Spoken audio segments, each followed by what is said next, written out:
It's a rough ride aboard a 737 on descent to New Orleans. We were getting tumbled around pretty good. A violent thunderstorm has caught the pilots off guard. Mayday, Mayday, TACA 110. We are in the middle of a storm. We're talking about the equivalent of an atomic bomb going off. Everything went black. All the alarms start sounding in the cockpit. We lost an engine. Both engines. With no thrust, the plane won't get far. I don't think I will make it. I don't have any power on the engines. 38 passengers suddenly face a terrifying prospect. They will crash in minutes. Look, that's where we're going to go in. You got it, my friend. Unless the crew of TACA Flight 110 can perform one of the greatest feats in the history of commercial aviation. All right. Mayday, Mayday.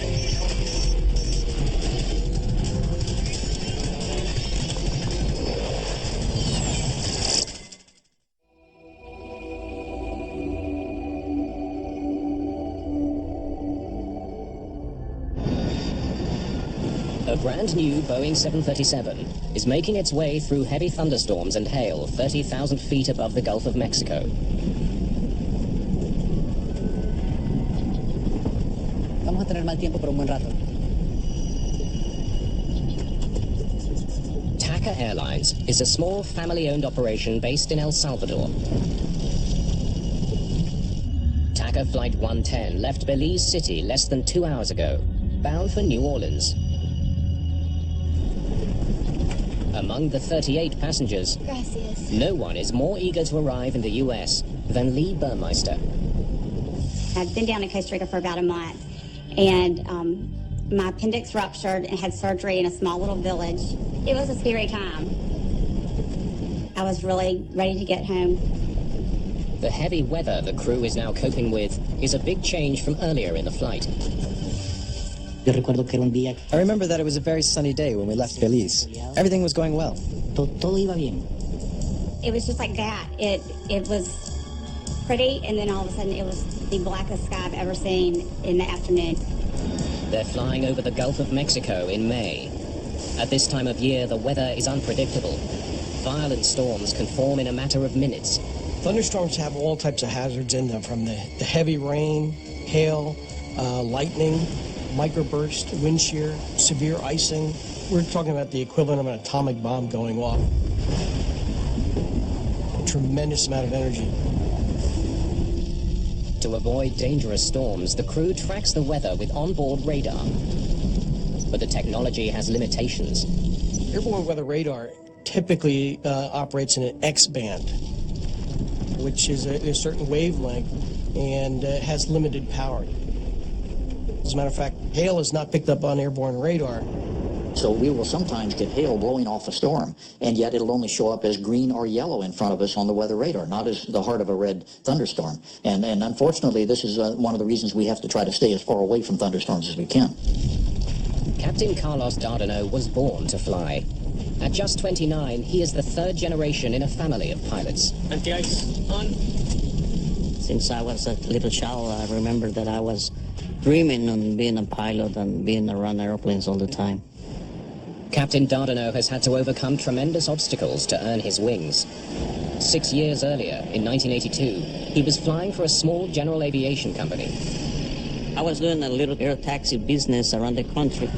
El Salvador was consumed by a civil war, and Dardanau found himself caught in the crossfire. At a little grass runway airport, I was shot by guerrillas in the face. Badly wounded, he managed to fly his passengers to safety. We just take off, and I stayed really low between trees, and I flew 20 minutes back to the main airport. The brush with death cost him his left eye. I was shot over here. The bullet went through. But Dardanau did not give up on his dream. Despite his impaired vision, he went on to become a certified commercial pilot. TACA 110, runway 28, final approach course, continue inbound. Descend at pilot's discretion, maintain 4,000. Thank you, sir. TACA 110, 4,000. First Officer Dionisio Lopez has more than 12,000 flight hours. He and Dardanau have flown together many times. Captain Arturo Soleil is a flight instructor with TACA Airlines. He's on board today to observe the performance of this new plane. A 737-300 series, The jet was delivered to TACA Airlines just 2 weeks ago. This hill is going to scratch the paint. We were really worried about the paint coming off the airplane because this is a brand new airplane in the company. The 300 is the latest in the world's most successful line of twin-engine passenger jets. It's more aerodynamic than its predecessor. It also features a new state-of-the-art engine design. When you pick up a new jetliner worth millions and millions and fly it home with a brand new paint job and everything is nice and new, it's not just a thrill for the crew, it's a thrill for the airline too, especially a smaller one like TACA. This was a big, big deal. 50 kilometers from the New Orleans airport, the plane begins its final descent. You feel like you hit a wall. There was severe turbulence in the cockpit with a lot of noise, with ice hitting the airplane. Por favor, permanezca sentado con el cinturón de seguridad puesto. It was awful. Lots of lightning, and the plane was having a pretty rough trip. We were getting tumbled around pretty good.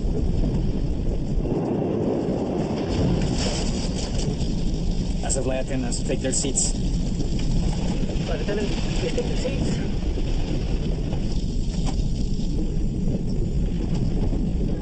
Suddenly, less than 17,000 feet from the ground, the flight becomes all the more terrifying. Entonces eso, para mí, It was very strange because it had never happened to me before. The lights had never gone off during turbulence. medio de una turbulencia se fueran las luces. Everything went black. All the alarms start sounding in the cockpit. All the instruments went out. So I hit the throttles a couple of times, trying to just go to basics, control the airplane. We lost power on the engines. Then I find out that we didn't have any power. I've got nothing. The plane has enough speed to glide, but not for long. It will rapidly lose altitude as it does. No power also means no electricity for all of the onboard systems. In the New Orleans control tower, Flight 110 disappears from radar. TACA 110, approach, say altitude. TACA 110, this is New Orleans approach control. How do you hear? Without power, communication with the plane is now impossible.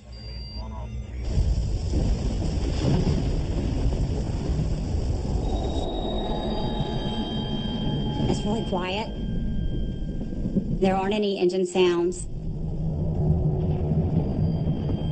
There aren't any lights. It feels like you're in a dark room without any power.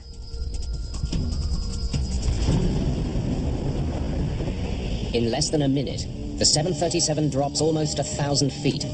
It continues to fall. We are dropping at 1,500 feet per minute. And without power, there is no way to restart the engines. Well, we knew we didn't have much time to try to find out where to land or what kind of emergency landing we're going to have, or that we're going to have the engine started again. The altimeter and attitude indicator have backup battery power. Nothing else is working. The APU started.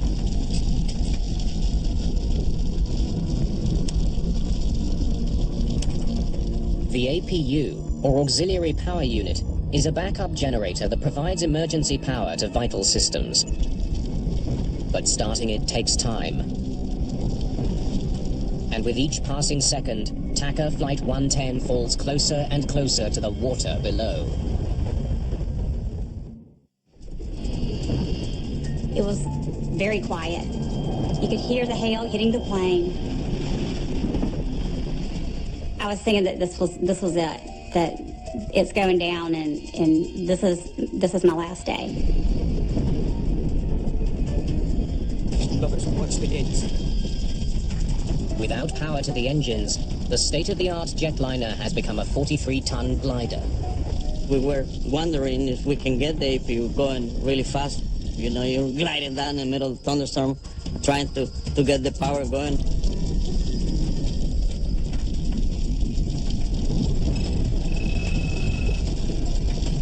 Computers up and running. Y cuando regresaron las luces, When the lights came back on, I was relieved. I thought it was something temporary. No big deal. se dio, pero que no va a pasar para más. The APU is now providing emergency power to the plane's systems. But the engines are still not running. To fire up the powerful turbofan engines, the crew must follow the procedure for a complete engine restart. Fast vital. Fuel lever stop.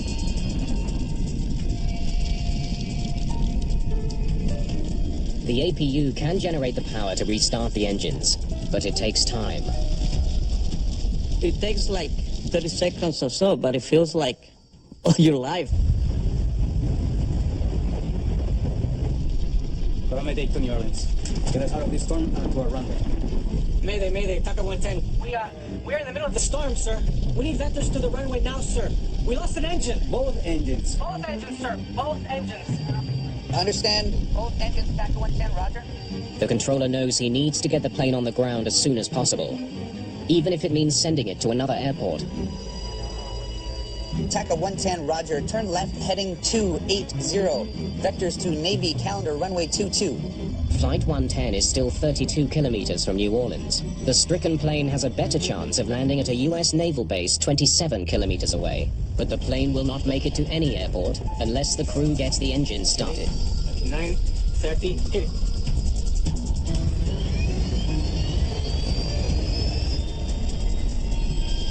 Only 5,000 feet from the ground, the left engine ignites. Speed.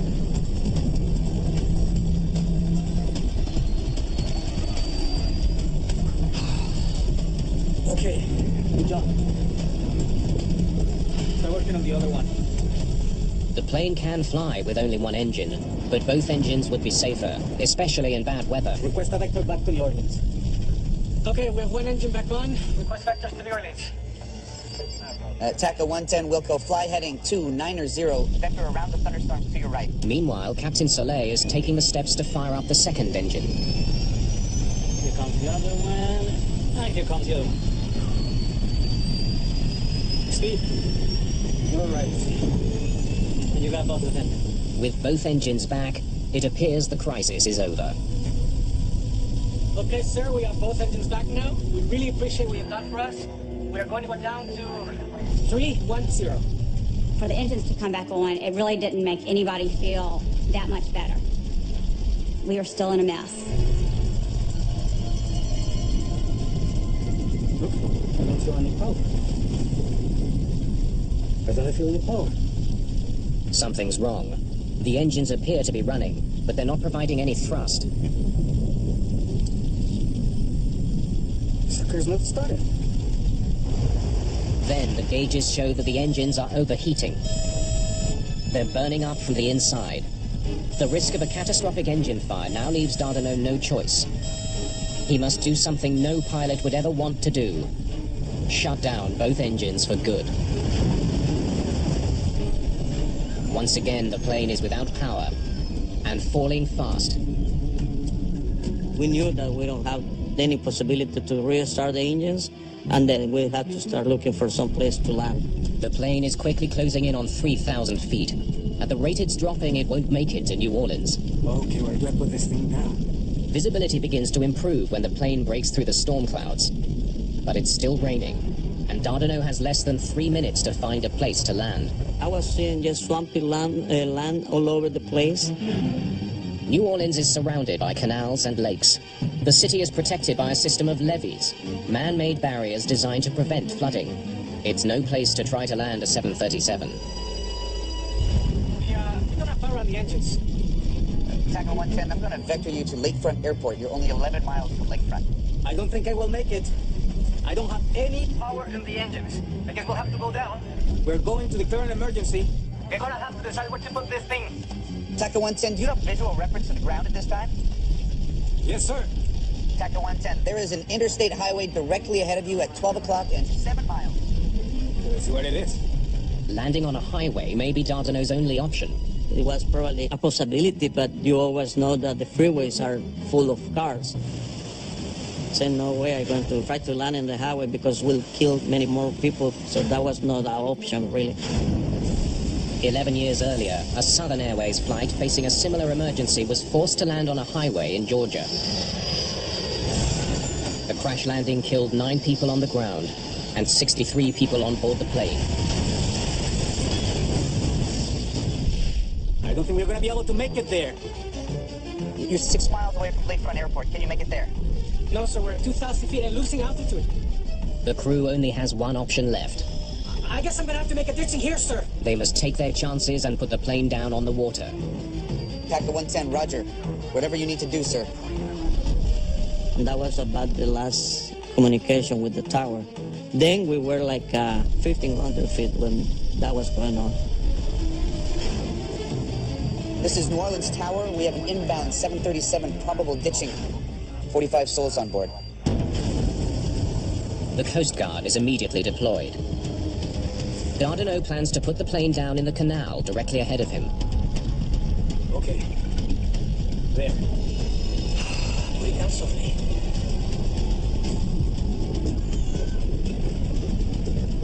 It was kind of the feeling of everyone on the plane that we weren't going to get out of this. It was a doomsday kind of feeling. And this was it. Excuse me, what's going on? Lo siento, pero no tengo más información en este momento. The stewardess's body language, I didn't even have to understand what they were saying. You could just see them in distress. The 737 can only stay in the air for another minute. As Dardanelle looks for a safe stretch of canal to drop the plane in, another option appears. Look at that one over there. And then Lopez saw the levee parallel to the canal that we were making the approach on. We put it down on the grass? Yes, boss. The levee is much shorter and narrower than a runway, but it looks safer than the water. That's where we're going to go in? You got it, my friend. They will have to act fast to get there. Prepare the counter. No te da tiempo. You don't even have time to think about being scared. So I can't say I was scared. We had to start preparing the cabin. Empezar a trabajar en la cabina. La cabeza entre las rodillas y agarren los tobillos. I had to assume crash position, and it was really difficult for me because I had just had surgery, and I had stitches going up the middle of my stomach. Stitches. Operation. Passengers only have seconds to prepare. Los pasajeros se tenían que quitar los zapatos, se tenían que... The passengers had to take off their shoes, their jewelry. They had to put their shoes under the seat in front of them. So we went through the whole emergency checklist. Teníamos que trabajar. Air traffic control can no longer pick up the low-flying 737 on radar. The controller asks other planes to look for it. 60 Kilo Alpha. If you can check your east just slightly to the south, 3 to 4 miles. We lost an aircraft down there, 737. If you could let me know what you see. Roger. Kilo Alpha to 6. I'll see you later.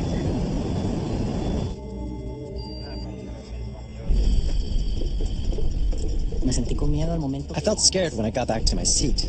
That's the moment when I really got scared. Okay. Put the gear down. All right. But Captain Dardanelle is still flying towards the water. Well, the levee was parallel to my right. To have any hope of landing on the levee, he needs to make a sudden and dramatic course correction. That requires a risky maneuver known as a side slip. So we just had to do a little bit side slip to get into position to make a perfect landing. It's a move meant for small planes and gliders, not a 43-ton Boeing 737. But it's a risk he has to take.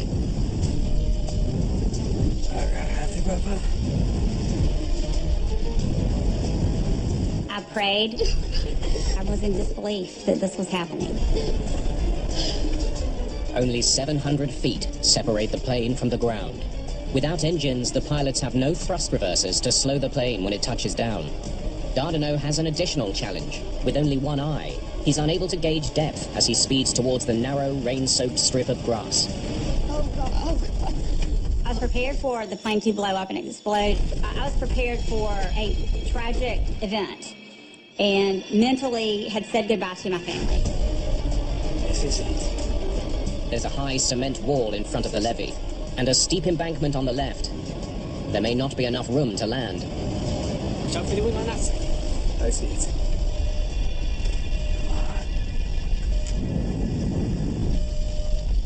Aquí te tengo, baby. Aquí te tengo.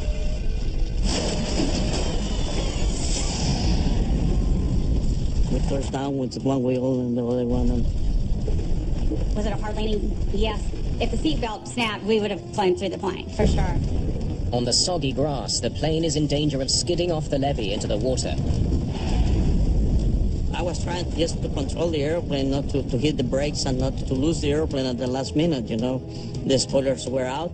So we were just thinking, okay, we make it.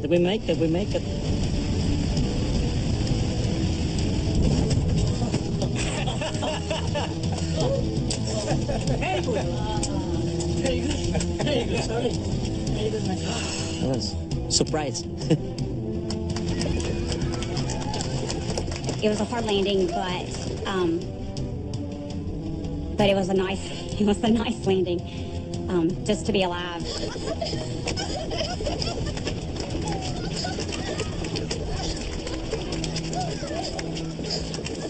El aterrizaje fue espectacular. El avión. The landing was spectacular. The plane landed so smoothly. There wasn't even a bit of turbulence. No hubo ninguna ni media turbulencia. A perfect landing. Perfecto. And that was, I think, the most beautiful landing that I ever made. When I looked out my window, there was no fire. So I immediately opened the door and deployed the slide. Salió el tobogán. Rápido, por la salida más cercana. They told us to get off the plane, that the plane was going to blow up. The New Orleans controller has no idea what has become of TACA Flight 110. Another aircraft relays the news to the tower. Kilo Alpha to 6. Everything looks okay. Looks like you did a pretty good job. They made it. You're not going to believe where they are.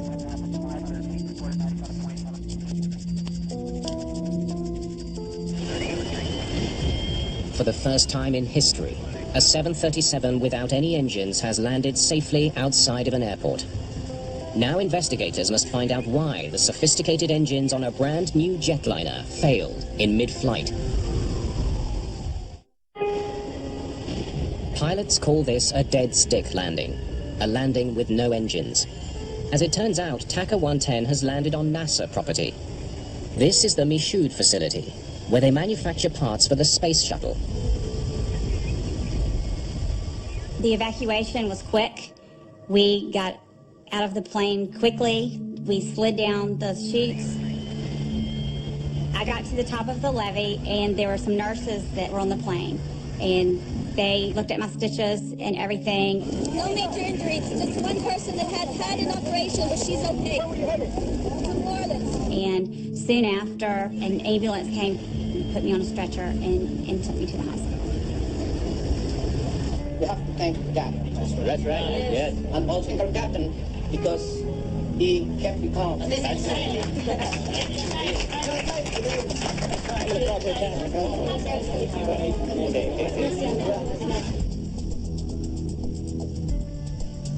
Now that's not something you see every day.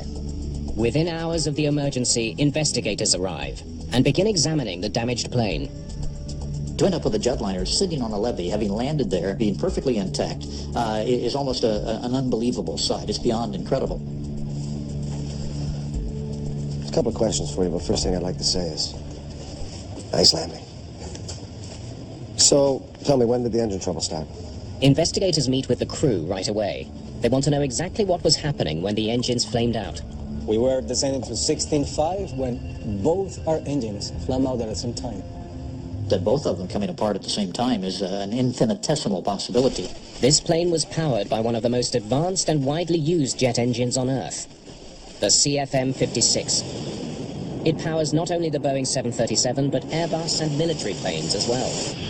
The CFM56 is just a marvel of current engineering aeronautically. There are thousands and thousands of them out there, and they almost never ever fail. But 2 CFM56s had failed on this one plane alone. Investigators desperately need to know why. I haven't flown through too many storms that intense. They turn their attention to the weather conditions. It's considered a very rare occurrence for engines to have flamed out in flight. And therefore, the concentration was on what possibility would cause this. Is there an environmental effect, since they were flying through rain and hail? Tell me about the storm. The winds were fierce. There was so much rain and hail, we could barely see out the window. Dents in the fuselage revealed that the plane was struck by hail almost an inch in diameter.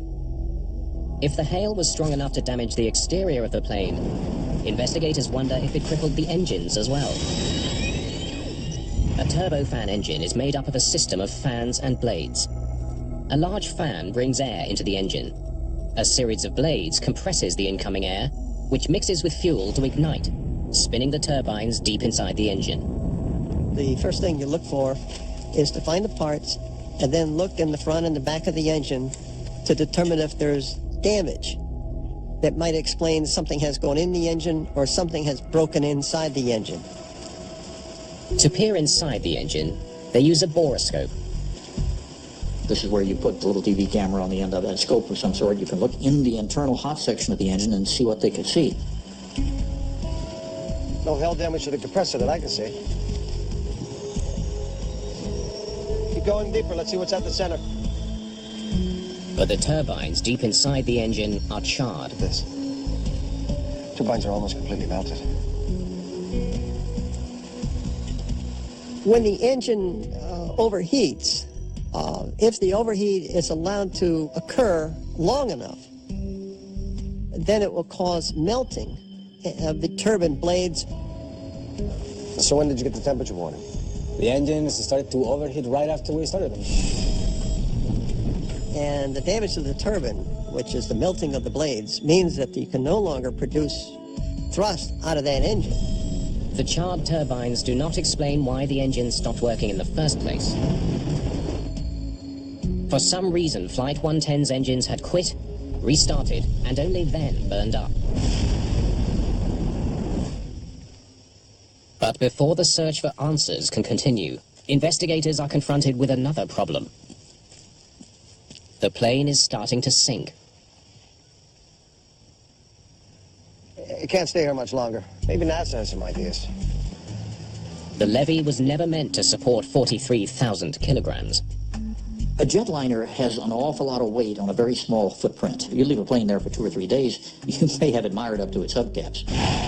There was barely enough room to land the plane on the levee. Getting the plane off of it could be even more challenging. You've got really 3 ways to get this airplane out of there. One is to fly it out, secondly to disassemble it, or third, put it on a barge. But it's not as easy as it sounds. Disassembling the plane could cause more damage. You think we can fly it off? The decision is made. They'll attempt to take off and fly the plane to New Orleans. The very first problem of getting the airplane ready to fly was getting the engines to the point of reliability, which meant they had to replace the right engine. It was just cooked. It was too far gone. The left engine was probably going to need to be overhauled, but they could fly it out with that. After replacing the right engine, they bring in test pilots to get the plane off the ground and to the airport 24 kilometers away in New Orleans. It's a good safe operation that we're doing here today. We can accelerate up to virtually to takeoff speed, and then if we decide to stop, why, we could stop the airplane. With no passengers and very little fuel to weigh the plane down, it reaches takeoff speed in just 365 meters. The investigation of the emergency landing site comes to a dramatic end. In most scenarios in which an airplane comes down in the wrong place but is still intact, you probably never get it out that way. This just happened to be amazing luck. Hey, guys. Investigators must now try to figure out why the engines failed in mid-flight.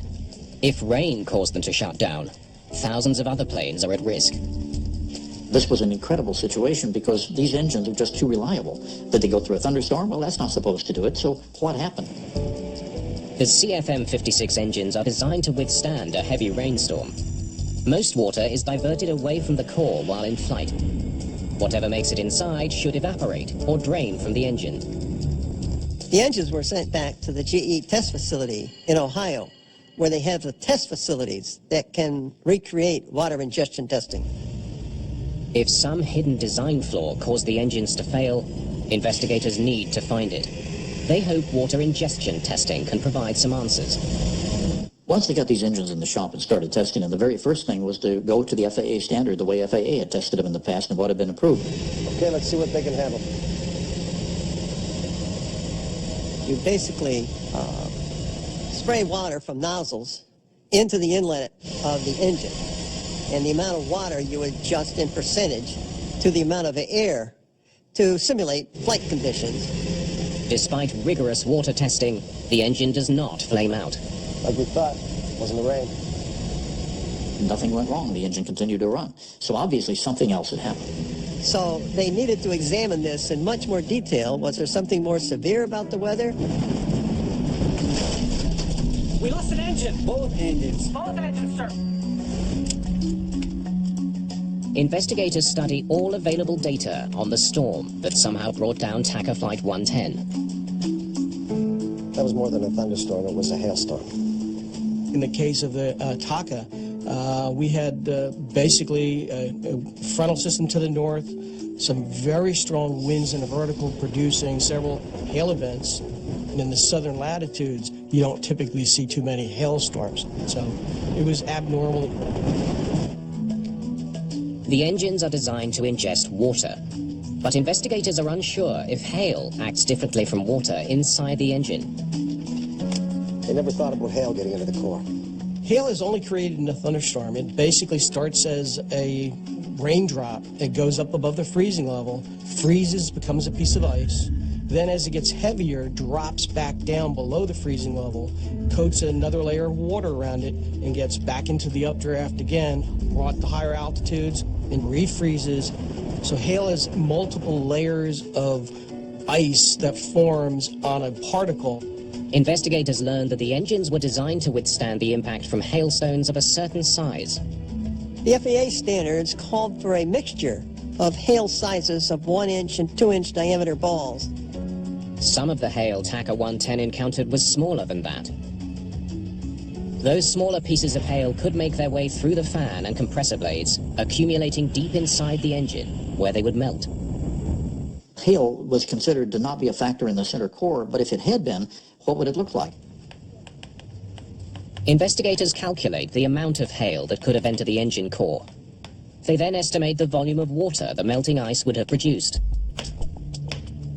That's substantially more water. Investigators want to know if this excess water overwhelmed the engines and caused the failure.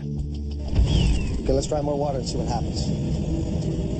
They perform another water ingestion test, this time adding even more water to account for the hail inside the engines. So if they used enough water to emulate that, maybe they could make it fail.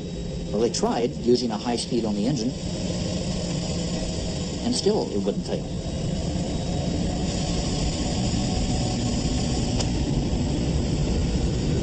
Okay, what are we missing? Or whether there's something unique about the engine operation itself that might have contributed to the engine losing power. Engine performance figures from the flight data recorder give investigators a new lead. Just before the flame out, engine power was down to 35%. TACA 110 runway 28, final approach course, continue inbound, descent of cloud suppression, maintain 4,000. Thank you, sir. TACA 410, 4,000. They just started their descent. Thank you, sir. TACA 110, 4,000. As the plane began its final approach to New Orleans, the engines automatically reduced power to slow down for their descent. At a lower power setting, the engines may not have been able to handle as much water.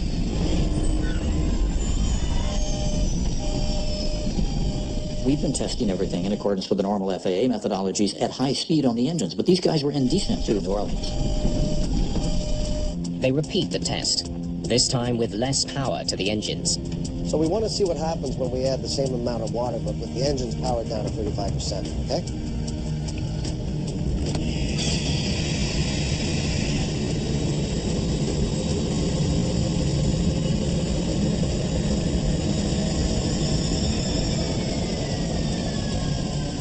The big aha moment was when they realized that it was the speed of the engine that was managing to get the engine through the ingestion of as much water as they could throw at it, and presumably as much hail. But when the engine went down to idle, that's when they managed to find the key. That's when the engine couldn't handle it.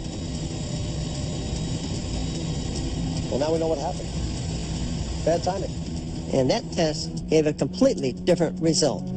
Investigators have discovered why the engines flamed out. It showed something that no one understood at the time, because in all the testing and all the logic that had gone into it, they hadn't taken into account the slow speeds on the engine on descent. At the lower speeds, the hail having a significant velocity and momentum can actually see an opening between the fan blades. And it's able to get through the fan blades and directly into the core. The engines filled with hail and water and flamed out. For investigators, only one mystery remains. Look, don't feel any power. What went wrong after the TACA crew restarted their engines? The sucker's not starting. Why did they overheat and fail?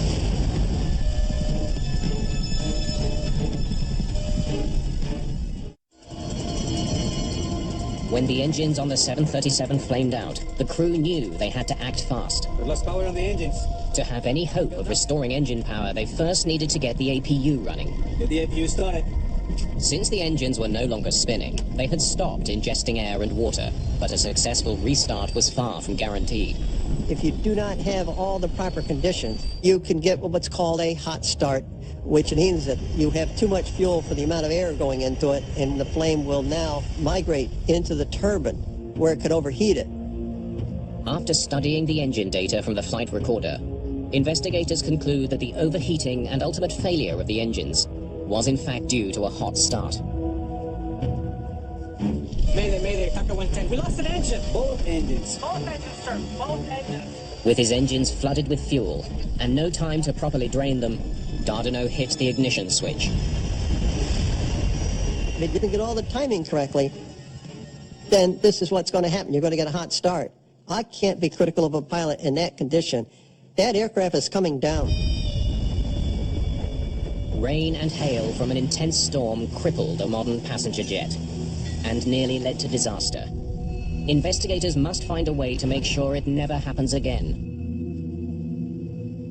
One of the beauties of aviation and aviation safety is when we find there's a problem, everybody works together to solve it. And in this case, the problem indicated a need for an engine change, not a complete design overhaul, but just a few tweaks. But that was done almost immediately, much to the credit of everybody involved.